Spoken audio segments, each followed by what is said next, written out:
Bonjour, c'est Jules Lavie pour Code Source, le podcast d'actualité du Parisien.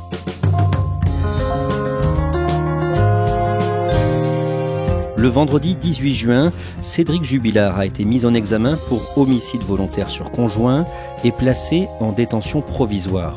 Son épouse, Delphine Jubilard, avec qui il était en instance de séparation, avait disparu mystérieusement 6 mois plus tôt, la nuit du 16 décembre, de leur maison de Cagnac-les-Mines dans le Tarn. Suite et fin de notre podcast sur cette affaire, aujourd'hui, on retrouve Ronan Folgoas, reporter au service police-justice du Parisien.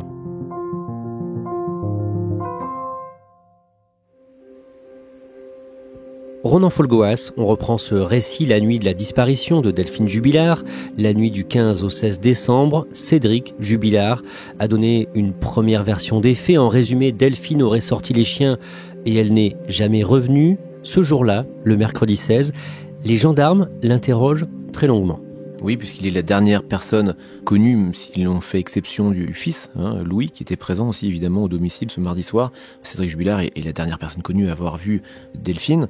Donc évidemment, les enquêteurs veulent connaître précisément son récit. Ils guettent aussi les failles éventuelles de son récit, les contradictions possibles, mais rien n'apparaît de manière tout à fait évidente. Les explications de Cédric sont assez constantes. Dans la région de Cagnac, il a plutôt mauvaise réputation. Dans le village de Cagnac, il est connu pour ses emportements verbaux. Il est connu aussi pour son profil de consommateur très régulier de stupéfiants. Son truc à lui, c'est le cannabis, l'herbe. Pas de drogue dure en revanche, mais cette image de consommateur régulier de produits stupéfiants lui colle à la peau, c'est clair. Que se passe-t-il pour lui après l'arrivée des gendarmes ? Alors il est entendu dans la matinée comme simple témoin, c'est une audition libre. Sauf que l'après-midi, il est conduit chez un médecin légiste à Castres qui va l'examiner sous toutes les coutures. Il est mis à nu, littéralement. Toutes les parties de son corps sont examinées avec une attention toute particulière sur les avant-bras, sur les ongles.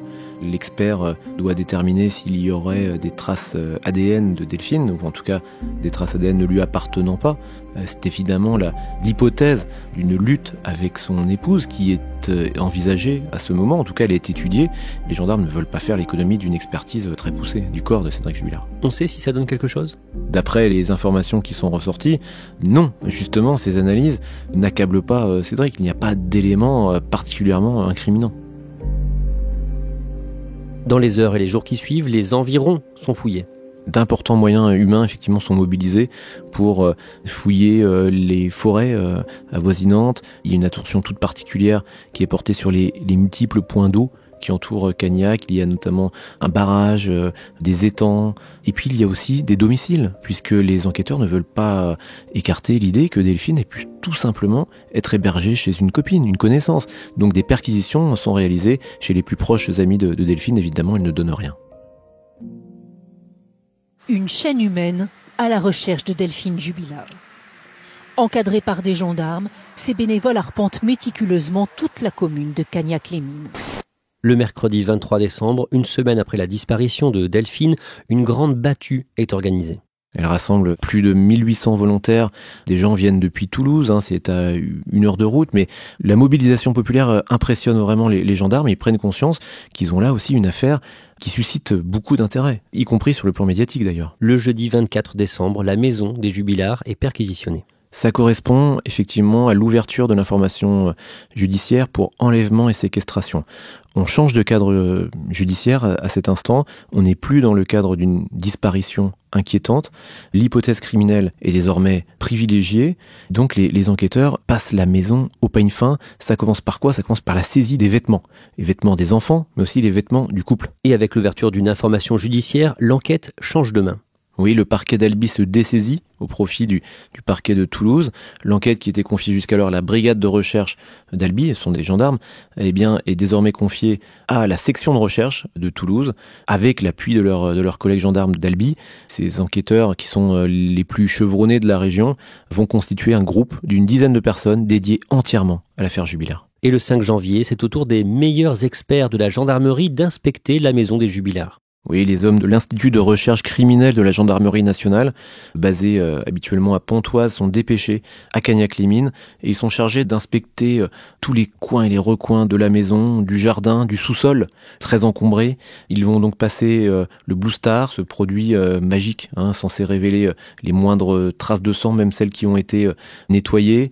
Ça ne donne rien. Ils passent aussi le géoradar. Le géoradar, c'est un outil qui permet de sonder les cavités des murs, les cavités du sol aussi. Et là encore, ces opérations ne donnent rien de particulier. Quels sont les scénarios possibles à ce moment-là pour expliquer la disparition de Delphine Jubilard ? La disparition volontaire semble écartée à ce moment-là. La piste du suicide est évaluée, sous-pesée, mais personne n'y croit vraiment. Il y a aussi l'hypothèse d'une mauvaise rencontre, celle d'un rôdeur, d'un prédateur, un prédateur sexuel notamment. Les gendarmes passent énormément de temps à surveiller les images de vidéosurveillance des péages, même autoroutiers, pour voir si l'un des profils de prédateurs sexuels connus dans le sud de la France aurait pu croiser par hasard la route de Delphine Jubilard. Ça ne donne rien. Et puis enfin, il y a l'hypothèse criminelle par une tierce personne, que ce soit le mari de Delphine ou une autre personne. La maison est placée sous scellé. Où va vivre Cédric Jubilard du coup ? Alors le 16 décembre au soir, Cédric Jubilard est conduit au domicile de sa maman, Nadine, qui habite à Carmaux, à une dizaine de kilomètres de Cagnac. Il y retrouve aussi son beau-père, Olivier, et ses 2 enfants. Et il va vivre sur place pendant 6 semaines. Ronan Folgoas, vous allez entrer en contact et parler avec la mère de Cédric Jubilard. Qu'est-ce qu'elle vous dit ? On est là autour de la fin février à peu près. Elle raconte l'histoire de son fils, le parcours de vie de son fils et l'histoire du couple Jubilard. Comment ils se sont rencontrés, comment ils ont évolué, comment, selon elle, avec ses yeux de belle-mère, comment se comportait Delphine dans les semaines et les mois qui précèdent sa disparition. Voilà ce qu'elle me raconte. Vous apprenez à ce moment-là que Delphine avait probablement une liaison avec un autre homme, et ça n'est pas surprenant parce que le couple était déjà séparé, même si le divorce n'était pas encore prononcé. Oui, on l'apprend, c'est confirmé par d'autres sources aussi dans l'environnement de Delphine Jubilard, que elle a probablement une vie sentimentale qui s'amorce, même si rien de tout cela n'est très clair. Il est question effectivement de passage dans des hôtels, des locations de voitures qui ne collent pas tout à fait avec son emploi du temps tel qu'il est connu par Cédric, quelques locations aussi de chambres Airbnb, voilà ce qui affleure à ce moment-là. Cédric Jubilard s'était rendu compte de tout ça à ce moment-là ? Il avait constaté que sa femme passait beaucoup de temps les yeux rivés sur son téléphone, qu'elle avait modifié son code d'accès à son smartphone comme si elle voulait protéger quelque chose, un secret peut-être. Il tente aussi de la suivre à travers une application de géolocalisation. Et c'est une tierce personne en réalité qui réalise l'opération pour le compte de Cédric. Seulement c'est une application gratuite et cette application envoie un message à la personne qui est suivie. Donc Delphine va prendre conscience immédiatement qu'il y a une tentative. Rapidement, elle va suspecter son mari d'être derrière tout ça. Après avoir passé tout le mois de janvier chez sa mère, Cédric Jubilard est autorisé à revenir vivre dans sa maison de Cagnac, la maison du couple. Il conserve la garde de ses enfants ? Oui, il n'y a pas, c'est vrai, de raison objective pour que cela ne soit pas le cas. Il est en capacité de garder ses enfants, il s'en occupe plutôt bien, nous dit-on. Il bénéficie aussi du soutien de sa maman qui est très présente à ce moment-là. Ronan Folgoas, on le disait au début de l'épisode 1, beaucoup de gens ont fait à tort ou à raison un rapprochement avec l'affaire Daval, et sur les réseaux sociaux, très tôt, Cédric Jubilard est condamné. Oui, pour les internautes qui se regroupent dans des groupes qui réunissent plusieurs milliers d'internautes. C'est une affaire qui passionne aussi sur Internet, sur ces groupes Facebook. Cédric est le suspect évident. Il est condamné d'avance par de très nombreuses personnes qui n'hésitent pas à envoyer même des menaces de mort qu'il reçoit sur sa messagerie Messenger. Il reçoit des lettres aussi à son domicile puisque son adresse a été rendue publique. Puis il y a aussi un témoignage qui est délivré par une personne de sa famille, publié par France Bleu à l'époque. Et déjà avant la disparition, vu les tensions et tout, plusieurs fois on l'a entendu dire lui à sa mère, oui je vais la tuer, je vais l'enterrer, personne ne va la retrouver. Elle veut me quitter, elle veut demander le divorce. Donc déjà il savait qu'il allait tout perdre. Il avait tout grâce à elle, donc du jour au lendemain, se voir perdre tout, ça peut rendre fou un homme. C'est un témoignage très fort, mais qui a été catégoriquement démenti par la maman. Mais officiellement, à ce moment-là, il n'est pas soupçonné par la justice. En avril, il devient même partie civile. Le 30 avril, effectivement, il est reçu au pôle criminel du tribunal judiciaire de Toulouse par les 2 juges d'instruction chargés du dossier. C'est une audition assez formelle qui entérine son statut de partie civile et donc son statut de victime. Suite à ça, il va réagir sur Facebook. Oui, dès le lendemain, il profite un peu de l'événement pour clouer le bec à tous ceux qui l'ont condamné rapidement, notamment sur les réseaux sociaux. Et c'est son premier message, en réalité, son premier message rendu public depuis bien longtemps.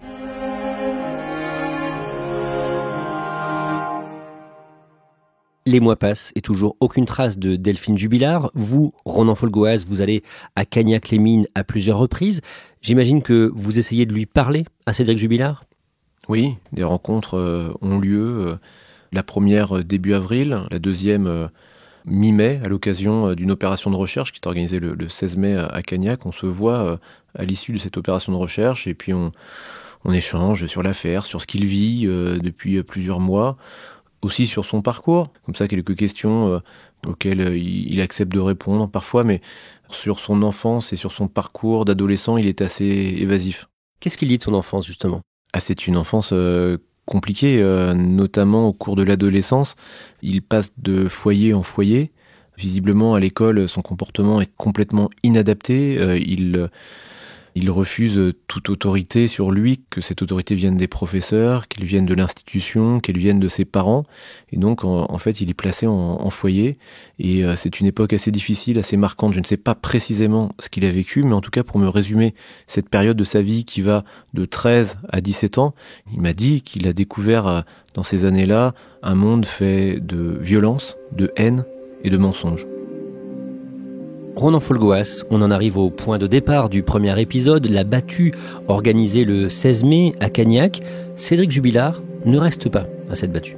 Il ne s'éternise pas en tout cas, il participe au premier quart d'heure de l'opération de recherche, il marche dans la boue, il pleut, ce sont vraiment des conditions un peu difficiles, donc il parcourt une centaine de mètres et puis il rebrousse chemin assez vite en faisant comprendre que tout ça ne sert à rien et que cette zone-là en particulier a déjà été fouillée.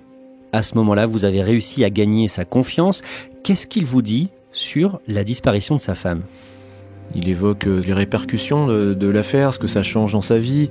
Et puis, il explique aussi comment il a réorganisé un peu sa vie. Il parle parfois de Delphine, rapidement, mais tout ça est très sensible, très difficile. Il a retrouvé un travail ? Oui, très rapidement, en fait. À partir de fin janvier, début février, il signe un CDD de 6 mois grâce à un ami de la famille qui est entrepreneur dans une entreprise de bâtiment albigeoise. Il travaille et puis ça l'occupe et il fait des grosses journées. Il part à 7h30 le matin, il revient à 5h30 le soir et puis là il s'occupe de ses enfants. Ça lui occupe aussi la tête quelque part, On sent que ça lui fait du bien de travailler, c'est en tout cas ce que je ressens. Il a aussi une nouvelle petite amie. Oui, à partir de mi-avril, il va vivre en couple avec une personne qui s'appelle Séverine, qui a 11 ans de plus que lui, qui est en fait la mère de l'un de ses copains. Un de ses copains qui est plus jeune que lui, mais cette personne en fait qui est sans activité professionnelle, va participer d'elle-même de sa propre initiative à des recherches et un jour elle trouve un pull qui aurait pu éventuellement appartenir à Delphine. Elle le présente à Cédric qui lui dit c'est gentil mais ce pull là non ça ne me dit rien, et puis à partir de cet instant un contact se noue entre eux et puis ça va déboucher 2 semaines plus tard sur le début d'une liaison sentimentale. Dans le cadre de votre travail de terrain, vous parvenez aussi à parler avec l'homme dont Delphine Jubilard était tombée amoureuse, un homme qui vit à Montauban, à environ 70 km de Cagnac-les-Mines. Oui, cette rencontre à proximité de son lieu de travail, lui ne nous attend pas, on ne l'a pas contacté au préalable. On sent presque un certain soulagement de livrer ce qu'il a sur le cœur depuis des mois et des mois sans pouvoir rien dire.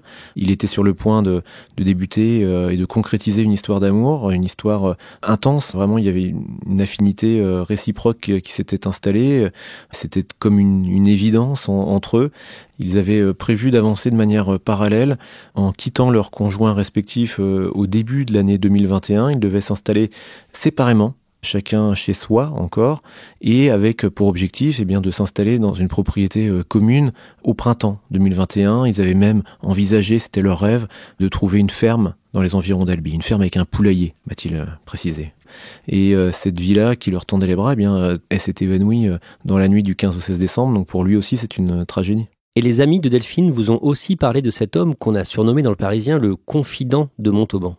Delphine avait expliqué à certaines de ses copines, pas à toutes, qu'elle avait trouvé un homme qui, sur un site internet, c'était une relation épistolaire, c'est ainsi qu'elle présentait les choses, avec lequel elle pouvait échanger librement, parler de tout, et ça lui faisait du bien.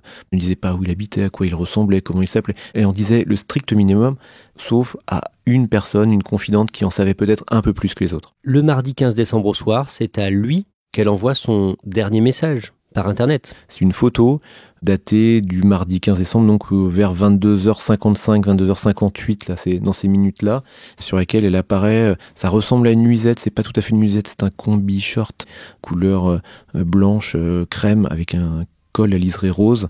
Elle a un petit regard de biais. Ensuite, l'échange se termine, mais c'est normal. L'amoureux de Delphine, lui, ne s'inquiète pas plus que ça. L'échange était terminé, sauf que voilà, ce sera son dernier message. Le mercredi 16 juin, Cédric Jubilard est interpellé. Il est interpellé sur son lieu de travail, à Albi.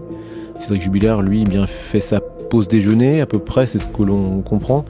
Et en fait, il accueille les gendarmes avec un certain sourire, comme si il voulait faire comprendre aux gendarmes qu'il n'était pas tellement surpris de leur visite. Sauf que là, il débute une garde à vue et les choses sérieuses commencent pour lui. La garde à vue va durer 2 jours. Comment est-ce qu'il se comporte face aux enquêteurs ? Il s'adapte énormément aux éléments qui lui sont soumis. Il nie en bloc, parfois jusqu'à se contredire aussi, à mentir, semble-t-il, d'après ce qui nous est rapporté. Il y a en tout cas des contradictions évidentes qui apparaissent. Sur sa connaissance, par exemple, d'un amant de sa femme. Au départ, il soutient l'idée que oui, évidemment, il avait des soupçons, mais il n'était sûr de rien. Il apparaît que Cédric Jubilard a une connaissance précise de l'existence de l'amant. Mais en même temps, il ne cède jamais. Il conteste son implication dans la disparition de Delphine, même lorsqu'il est mis en difficulté, même lorsqu'il est placé face à des contradictions évidentes, eh bien, il dit « Bah oui, mais c'est pas moi. Ce n'est pas moi qui ai fait ça, ce n'est pas moi qui ai tué ma femme. » Sa mère et le compagnon de sa mère sont eux aussi placés en garde à vue. Pourquoi ? Ces deux personnes, la maman et le beau-père, ont quand même vécu avec lui, à ses côtés, dans un huis clos pendant 6 semaines. Les 6 semaines qui suivent la disparition de Delphine. Donc, les deux juges d'instruction partent du principe qu'il est probable, possible, qu'elles aient compris ou entendu des choses, des explications. Peut-être qu'un lourd secret a été livré par Cédric à ce moment-là. Mais il apparaît au cours de la garde à vue que ces deux personnes, la maman et le beau-père, ne savent rien en réalité. Il y a une confrontation qui va être organisée, notamment entre la maman et son fils. Mais cette confrontation ne donne aucun résultat concret. Le vendredi 18 juin, le procureur de la République de Toulouse tient une conférence de presse et il donne de nouveaux éléments sur l'enquête, notamment concernant le moment où les gendarmes sont arrivés dans la maison des Jubilards, juste après la disparition de Delphine, la nuit du 16 décembre. Le procureur de la République de Toulouse révèle quelques détails, des détails troublants. Il évoque notamment la machine à laver. Lorsque les gendarmes arrivent, vers 4h50, ils trouvent M. Jubilard occupé à déclencher une machine à laver dans laquelle se trouve la couette du lit sur lequel dormait Madame Jubilard. Ce qui, à 4h50 du matin, n'est pas forcément la première chose à laquelle on pense lorsque votre femme a disparu. Mais on ne sait pas si la machine tournait déjà au moment où les gendarmes arrivaient sur place, si la machine était programmée pour débuter un peu plus tard, si la machine avait fini de tourner. Ça, il y a encore une certaine incertitude sur cet élément. Le procureur avance aussi des éléments qui peuvent sembler fragiles, comme la façon dont la voiture de Delphine était garée. Oui, Delphine avait, semble-t-il, l'habitude de garer sa voiture en marche arrière, prête à démarrer. Et là, cette Peugeot 207 bleue est garée en marche avant, d'après ce que l'on comprend. Et pour l'accusation, ça laisse entendre que peut-être, oui, Cédric a pu utiliser la voiture dans la nuit. C'est évidemment un élément qui colle avec le scénario criminel échafaudé par les enquêteurs. Et en même temps, ce n'est pas un élément à charge très probant. Autre élément, le nombre de pas que Cédric aurait fait la nuit de la disparition de Delphine au moment où il a appelé les gendarmes.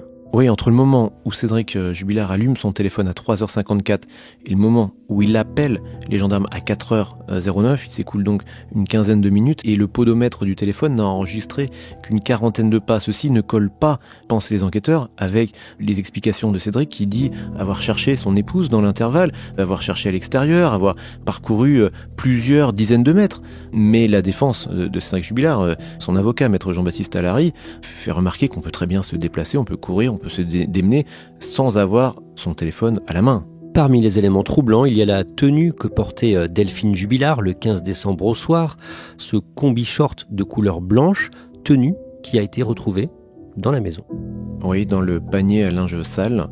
Cette tenue aussi laisse à penser que Delphine allait se coucher vers 23h et donc qu'elle n'a pas pu, ou alors difficilement, sortir en pleine nuit, promener les chiens. Mais là encore, rien n'est absolument évident. On peut se coucher à 23h et puis se réveiller à 1h du matin, s'habiller et sortir. Ce n'est pas une preuve absolue, mais disons que ça contredit l'hypothèse d'une sortie nocturne pour aller promener les chiens avant d'aller se coucher, par exemple.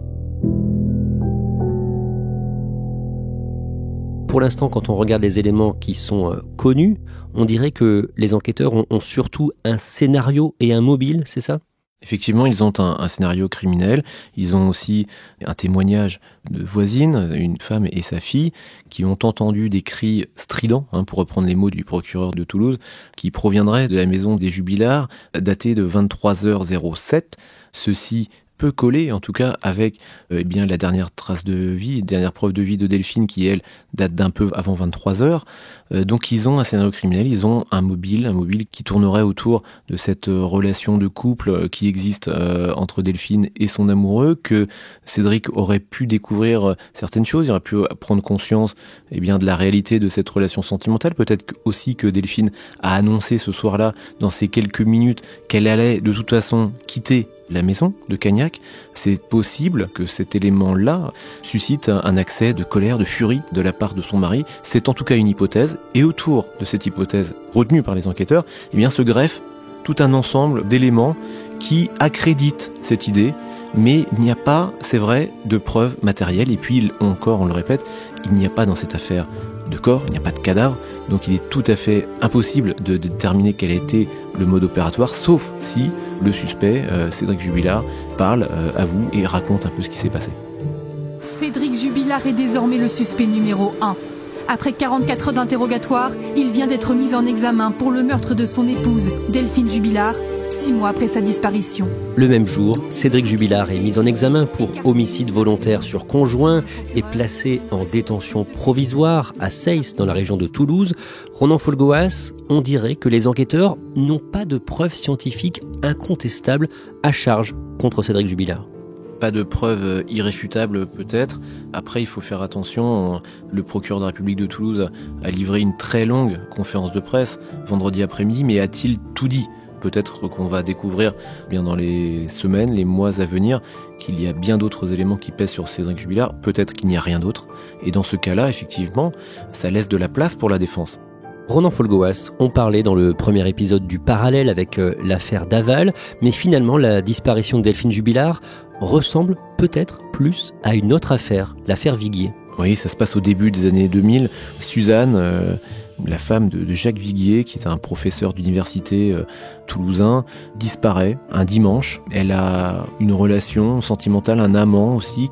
Son corps n'a jamais été retrouvé. Jacques Viguier a été suspecté très rapidement, placé en garde à vue au bout d'une dizaine de jours seulement, placé en détention provisoire pendant plus de 9 mois, et finalement, faute de preuves, il a été acquitté à 2 reprises, en première instance et en appel.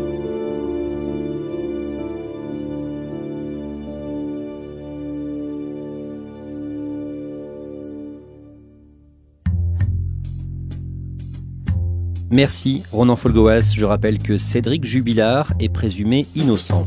Cet épisode a été produit par Thibault Lambert, Marion Botorel, Raphaël Pueyo et Clara Hage. Réalisation Julien Moncouquiol. Code Source est le podcast d'actualité du Parisien, disponible chaque soir du lundi au vendredi. Pour ne rater aucun épisode, abonnez-vous sur Apple Podcast, Google Podcast ou encore Podcast Addict. N'hésitez pas à nous écrire, codesource@leparisien.fr. Et puis si vous aimez Code Source, dites-le nous en laissant des petites étoiles ou un commentaire sur votre application préférée.